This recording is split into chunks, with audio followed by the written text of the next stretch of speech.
Hello friends, जय माता दी। कैसे हैं आप सब दोस्तों? एकादशी है। सर्वप्रथम आप सभी को एकादशी की हार्दिक शुभकामनाएं।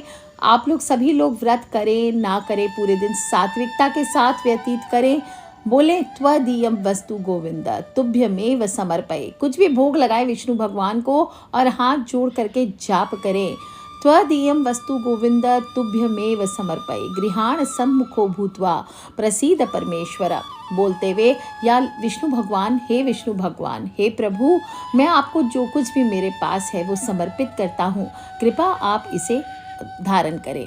दोस्तों, इस दिन पापों से मुक्ति पाने के लिए श्री हरि भगवान विष्णु की पूजा की जाती है। पद्म पुराण में वर्णित है कि एकादशी को भगवान श्री हरि विष्णु का ही स्वरूप माना गया है और जातक अगर व्रत रखते हैं तो उन्हें सभी प्रकार के सांसारिक सुख भी प्राप्त होते हैं। मोक्ष की प्राप्ति तो होती ही है, साथ ही साथ सांसारिक सुख भी प्राप्त होते हैं। ब्रह्म हत्या हो, सोने की चोरी हो, सुरापान हो, ऐसे ऐसे पापों से मुक्ति मिलती है। मनुष्य को सौभाग्य की प्राप्ति होती है, पूर्वजों को मोक्ष प्राप्त होता है। श्री हरि का पूजन है, उनके मंत्रों का जाप पाठ धार्मिक अनुष्ठान करने से परिवार के हर सदस्य को शांति प्राप्त होती है, सक्सेस प्राप्ति होती है और पिछले जो पाप हैं वो नष्ट हो जाते हैं। दोस्तों, पौराणिक धर्म शास्त्रों में पाप मोचनी एकादशी को बहुत ग्रहों के अशुभ प्रभाव तक को दूर करने वाला कहा गया है। भक्त के कष्ट दूर होते हैं, मनोकामनाएं पूर्ण होती है और इसीलिए एक बार इस व्रत के विषय में अर्जुन भगवान श्री हरि कृष्ण से पूछते हैं, हे मधुसूदन, आपने फागुन माह के शुक्ल पक्ष की एकादशी अर्थात आमल की एकादशी के बारे में विस्तार पूर्वक बतलाया। अब चैत्र माह के कृष्ण पक्ष में आने वाली एकादशी का क्या नाम है, उसकी विधि क्या है, कृपा करके मेरी बढ़ती हुई जिज्ञासा को शांत करें। तब भगवान श्री हरि कृष्ण कहते हैं, हे अर्जुन, चैत्र मास के कृष्ण पक्ष की एकादशी को पाप मोचनी एकादशी कहा जाता है। और एक बार की बात है, पृथ्वीपति राजा मांधाता ने लोमेश ऋषि से यही प्रश्न किया था जो तुमने मुझसे किया है। अतः जो कुछ भी ऋषि लोमेश ने राजा मांधाता को बतलाया वो मैं तुमसे कहता हूँ, ध्यान पूर्वक सुनो। राजा मांधाता ने धर्म के गुह्यतम रहस्यों के ज्ञाता महर्षि लोमेश से पूछा, हे ऋषि श्रेष्ठ, मनुष्य के पापों का मोचन किस प्रकार संभव है? कृपा करके कोई ऐसा सरल उपाय बतलाइए जिससे सभी को सहज ही पापों से छुटकारा मिल जाए। तब महर्षि लोमेश ने कहा, हे नृपति, चैत्र मास के कृष्ण पक्ष की एकादशी का नाम पाप मोचनी एकादशी है और इसके व्रत के प्रभाव से मनुष्यों के अनेक पाप नष्ट हो जाते हैं। मैं तुम्हें इस व्रत की कथा कहता हूँ, ध्यान पूर्वक सुनो। प्राचीन समय में चैत्र रथ नामक एक वन था, उसमें अप्सराएं किन्नरों के साथ विहार किया करती थी। वहाँ सदैव वसंत का मौसम हुआ करता था। उस जगह सदा नाना प्रकार के पुष्प खिलते थे। कभी गंधर्व कन्याएं विहार करती, कभी देवेंद्र अन्य देवताओं के साथ क्रीड़ा किया करते थे और उसी वन में मेधावी नाम के एक ऋषि भी तपस्या में लीन रहते थे। वे शिव भक्त थे और एक दिन मंजू घोषा नामक एक अप्सरा ने उनको मोहित कर उनकी निकटता का लाभ उठाने की चेष्टा की।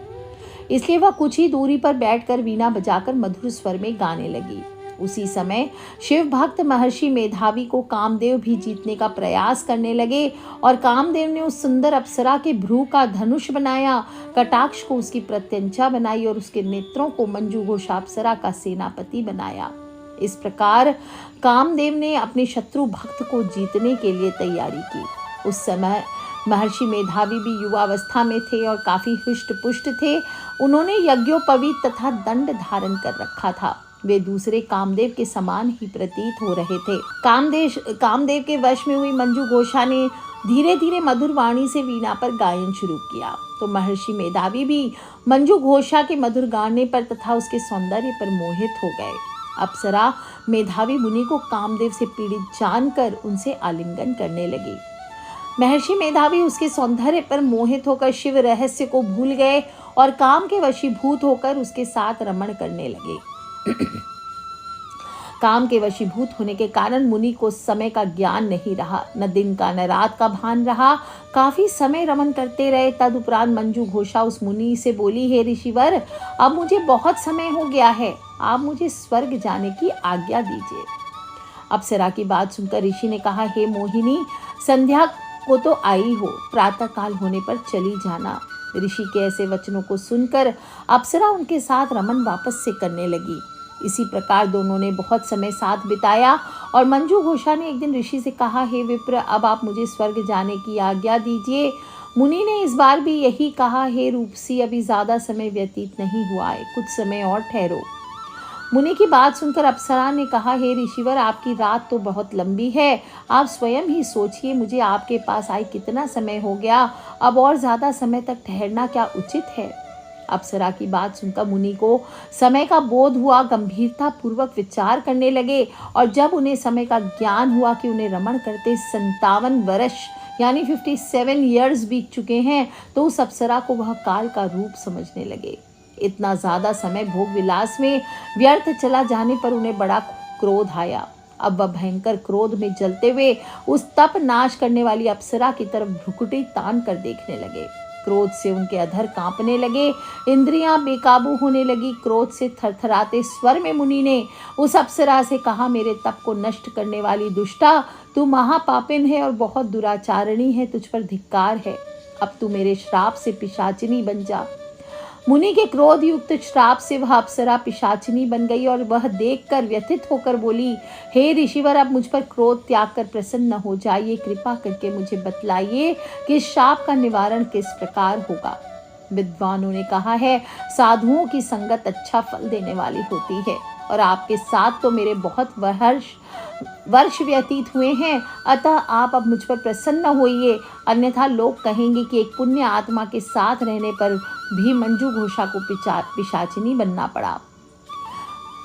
मंजू घोषा की बात सुनकर मुनि का अपने क्रोध पर अत्यंत ग्लानि हुई, अपनी अपकीर्ति का भय भी हुआ। अतः पिशाचिनी बनी मंजू घोषा से मुनि ने कहा, तूने मेरा बड़ा बुरा किया है, किंतु फिर भी मैं तुझे इस श्राप से मुक्ति का उपाय बताता हूँ। चैत्र माह के कृष्ण पक्ष की जो एकादशी है उसका नाम पाप मोचनी है। उस एकादशी का व्रत करने से तेरी पिशाचिनी की देह से मुक्ति हो जाएगी। ऐसा कहकर मुनि ने उस व्रत का सब विधान समझा दिया।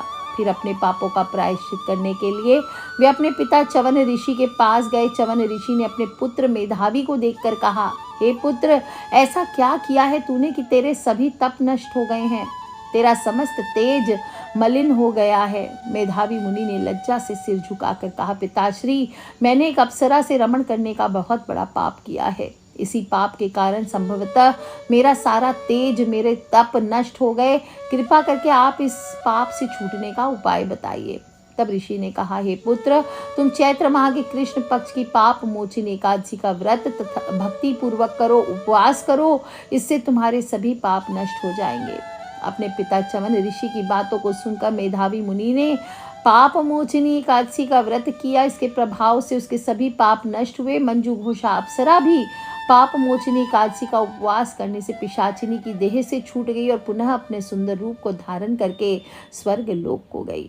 लोमेश मुनि कहते हैं, हे राजन, इस पाप मोचनी एकादशी के प्रभाव से समस्त पाप नष्ट होते हैं।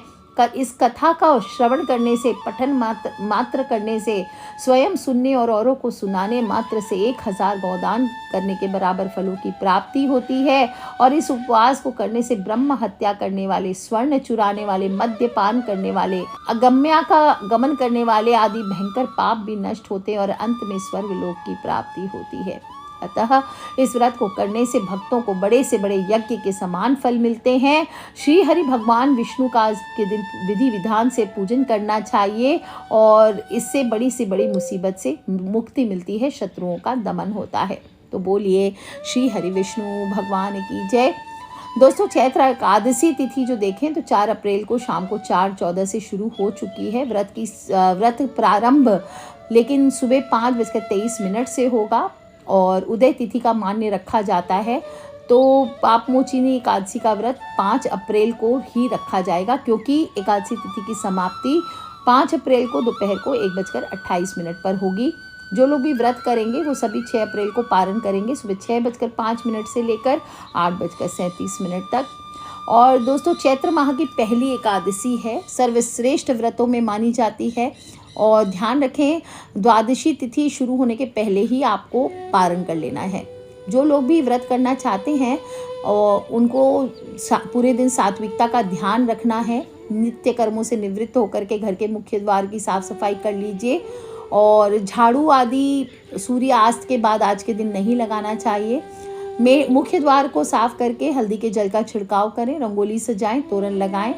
हर एकादशी को बताती हूँ स्नान करके और हाथ जोड़ करके जल में हाथ लेकर के संकल्प कर सकते हैं कि आज मैं किसी भी चोर, पाखंडी, दुराचारी मनुष्य से बात नहीं करूँगा, किसी का दिल नहीं दुखाऊंगा, गौ हो, ब्राह्मण हो, सभी को फलाहार और अन्न आदि देकर प्रसन्न करूँगा। रात्रि को जागरण कर कीर्तन करूँगा, ओम नमो भगवते वासुदेवाय का ज़्यादा से ज़्यादा जप करूँगा और गुरु मंत्र का जाप करूँगा। राम कृष्ण नारायण विष्णु सहस्त्र नाम को अपने कंठ का भूषण बनाऊँगा। ऐसी प्रतिज्ञा करके भगवान विष्णु का स्मरण करें, बोले हे त्रिलोकीनाथ, मेरी लाज आपके हाथ, अतः मुझे इस संकल्प को पूरा करने की आप शक्ति प्रदान करें। इस प्रकार से आप संकल्प कर लें और फिर भगवान सूर्य भगवान को 1 लोटा जल अर्पित कीजिए। फिर इसके बाद दक्षिण मुखी होकर अपने पितृ को ओम सर्वेभ्यो पितृभ्यो नमो नमः बोलते हुए आपको एक जल का लोटा अर्पित करना चाहिए। और घर में इसके बाद पूजा स्थल पर आ जाइए, वहाँ की साफ़ सफाई कर लीजिए। जो लोग पूजन करना चाहते हैं अलग से चौकी लगा करके वो भगवान विष्णु की मूर्ति या फोटो स्थापित कर लीजिए पीले वस्त्र पर। और दक्षिणावर्ती शंख है आपके पास तो आज के दिन दक्षिणावर्ती शंख में हर एकादशी पर बताती हूँ कि आपको दक्षिणावर्ती शंख में जल भरकर या पंचामृत भर करके आपको अभिषेक कराना चाहिए। और शुद्ध जल से इसके बाद स्नान करा के सूखे वस्त्र से पोंछ लीजिए। चंदन चढ़ाइए, चंदन का ही अत्र भी चढ़ाना चाहिए। प्रभु पीताम्बर धारी है तो पीताम्बर धारण करना चाहिए, स्वयं भी यानी पीले वस्त्र धारण करें, प्रभु को भी पीताम्बर ही धराएं। इसके बाद उनका साज श्रृंगार करके पुष्प आदि चढ़ा करके एक गाय माता का घी का दीपक जलाइए। इस दिन हो सके तो 11 मुखी दिया जलाया जाता है। कैसे जलाना है 11 मुखी दिया? 11 बाती 11 दिशाओं में आप रख सकते हैं और नहीं तो एक ही बाती में आप 11 बाती ले लीजिए, उसको मत लीजिए और या फिर 11 दीपक छोटे छोटे रख के आप 11 बाती जला सकते हैं। और हर दीपक में आपको 1 बूंद शहद डालना है। अपनी मनोकामना बोलते हुए आपको शहद का 1 बूंद डालना है। दोस्तों देखिए कैसा कमाल होता है। और चंदन का धूप करें, पीले फल चढ़ाएं, पीले फूल चढ़ाएं, तुलसी पत्र हर चीज़ में भोग में डालिए। पहले दिन तोड़ के रखना चाहिए, इस दिन तुलसी पत्ते तोड़े नहीं जाते। ऋतु फल चढ़ा सकते हैं और दूध शहद का भोग लगाएं। इसके बाद कच्चे सूत से ही आपको एक उपाय करना है। एक कच्चा सूत लेकर 11 बार उसको लपेट लीजिए, उसमें 11 गांठ मार लीजिए। इसके बाद इस डोर को हल्दी से रंग लीजिए और पूजा में रख दीजिए। जो मैंने पूरी पूजा विधि बताई है ऊपर, इसी प्रकार से पूजन करना है। संपूर्ण पूजा कंप्लीट हो जाए, कथा पूर्ण हो जाए, तब आप इसे वापस से लक्ष्मी माता के विष्णु भगवान के चरणों में धर के ओम नमो नारायणाय, ओम नमो भगवते वासुदेवाय, जय माँ लक्ष्मी बोलते हुए इस डोरे को आपको गले में पहन लेना है। जो लोग गले में धारण नहीं करना चाहते वो अपने घर की तिजोरी में इसको बांध सकते हैं, दुकान के गले में रख सकते हैं और दिवाली तक ये ऐसे ही रहना चाहिए। बाद में दिवाली पर इस डोरे को जल में विसर्जित कर दीजिए। दोस्तों इस दिन आपको श्री विष्णु भगवान को खीर हो, हलवा हो, पंचामृत हो, इसका भोग लगाया जाता है और दान करना चाहिए। कहते हैं कि इससे भगवान विष्णु प्रसन्न होते हैं और कुछ जो भी करेंगे उसमें सब में तुलसी पत्ता ज़रूर होना चाहिए। आप चाहें तो इस दिन ओम पुण्याय नमः, ओम पुण्याय नमः, ओम नमो भगवते वासुदेवाय, श्री कृष्ण गोविंद हरे मुरारे, हे नाथ नारायण वासुदेवा, ओम नारायणाय विद्महे वासुदेवाय धीमहि तन्नो विष्णु प्रचोदयात्, ओम श्री विष्णवे नमः, ओम हुम विष्णवे नमः, कोई भी मंत्र लेकर के आप जाप कर सकते हैं। इसके बाद आरती ज़रूर करें। आप गीता जी का पाठ करना चाहें तो वो कर सकते हैं। और कपूर में लाल चंदन अगर है आपके पास या लाल पुष्प 1-2 पत्ती डाल करके आपको आज श्री हरि की आरती करनी चाहिए। शंख में जल भर करके भी श्री हरि की आरती कर सकते हैं और श्रीमद् भगवद गीता के 11वें अध्याय का पाठ करें। कुछ ना कर सकें तो कम से कम भगवान विष्णु के चतुर्भुज रूप के दर्शन भी आज के दिन करने से कहा जाता है आपकी सभी मनोकामनाएं पूर्ण होती है। और पूजा समाप्त होने पर जो केले का पेड़ अगर आपके घर के आसपास है तो ये जल आपको केले के पेड़ में अर्पित करना चाहिए। और शाम को तुलसी पर नियमित रूप से दीपक जलाना है, तुलसी माँ की परिक्रमा करनी है। ध्यान रखें एकादशी का दिन है, तुलसी पत्ते नहीं तोड़ने हैं। तिल हो, कपड़े हो, नमक हो, गुड़ हो, घी हो, इसका दान करने का विधान है। इस दिन ज़रूरतमंद लोगों को खाना खिलाने से भी कई गुना पुण्यों की प्राप्ति होती है। आपको स्वयं को तो निर्जल व्रत रखना चाहिए, आप फलाहारी व्रत रख सकते हैं। गोभी, गाजर, शलजम, पालक, कुल्फा ये नहीं खाना है।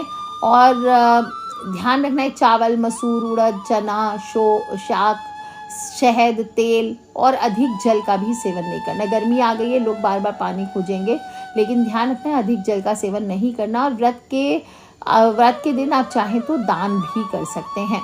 दोस्तों, एकादशी व्रत में मौन हो, जप हो, शास्त्र पठन हो, कीर्तन हो, रात्रि जागरण हो, ये सभी आपको मेंटेन रखना चाहिए। किसी से अधिक ना बोलें, मधुर बोलें। जुआ हो, निंद्रा हो, पान हो, पराई निंदा हो, चुगली, चोरी, हिंसा, गलत काम करना, क्रोध करना, झूठ बोलना, कपट करना, पराई स्त्री पर नज़र डालना, अन्य ये सब जितने कुकर्म हैं इनसे दूरी बना कर रखें। और बैल के पीठ की आज के दिन सवारी नहीं करनी चाहिए। इस दिन भूलवश किसी से बात हो जाए निंदक से, तो इस दोष को दूर करने के लिए भगवान सूर्य नारायण के दर्शन कर धूप दीप करें और क्षमा मांग लीजिए। असत्य ना बोलें, झूठ बोलने से प्राणी मात्र को अंतर्यामी का अवतार समझकर किसी से छल कपट ना करें। कटु वचन ना बोलें, मन में दया का भाव रखें। दाढ़ी बाल का नाखून ये ना काटें, स्त्रियां शैम्पू ना करें और ब्रह्मचर्य का पालन करें। आज के दिन कोई भी पत्ते नहीं तोड़ने हैं। और अगर किसी संबंधी की मृत्यु हो जाती है तो इस दिन व्रत रखकर उसका फल संकल्प करके मृतक को दे देना चाहिए। और श्री गंगा जी में अस्थियां प्रवाहित करने पर भी एकादशी व्रत रखकर व्रत फल प्राणी के निमित्त दे देना चाहिए। दोस्तों, इस प्रकार से जो भी व्रत करता है उसे उत्तम फलों की प्राप्ति होती है। और ध्यान रखना है, इस हिंदू पंचाग के संवत की अंतिम एकादशी है, तो एकादशी का व्रत रखने से मन प्रसन्न रहता है, शरीर की शुद्धि होती है, मन आपके नियंत्रण में रहता है और भगवान विष्णु के लिए किया जाता है, तो इससे कई गुना शक्ति आपके तन मन धन में आती है और आपके घर के आय में वृद्धि होती है। परिवार के सभी लोग निरोग रहते हैं, कोई भी बीमारी आदि नहीं होती है और मोक्ष की प्राप्ति होती है। तो दोस्तों, कर लीजिए उपाय, स्वयं भी करें और अपने फ्रेंड्स, फैमिली, मम्मी पापा, भाई बहन, बच्चे सभी लोगों से शेयर करते रहा करें, क्योंकि हमें नहीं पता कौन सा उपाय कब किसकी लाइफ बदल दे। और कुछ करें ना करें, जो व्रत की कथा मैंने सुनाई है वो आपने सुन ली, बस आपको पुण्य की प्राप्ति ऐसे ही हो जाएगी। तो अन्य को भी सुनाइए दोस्तों, अपने फ्रेंड्स, फैमिली, मम्मी पापा, भाई बहन, बच्चों से छोटी छोटी बातें बताती हूँ, शेयर करते रहा करें, क्योंकि हमें नहीं पता कौन सा उपाय कब किसकी लाइफ बदल दे। सो लव यू और फ्रेंड्स, टेक केयर। जय माता दी, बम बम भोलेनाथ की जयकारा, शेरा वाली दा बोल, सांचे दरबार की जय, विष्णु भगवान की जय।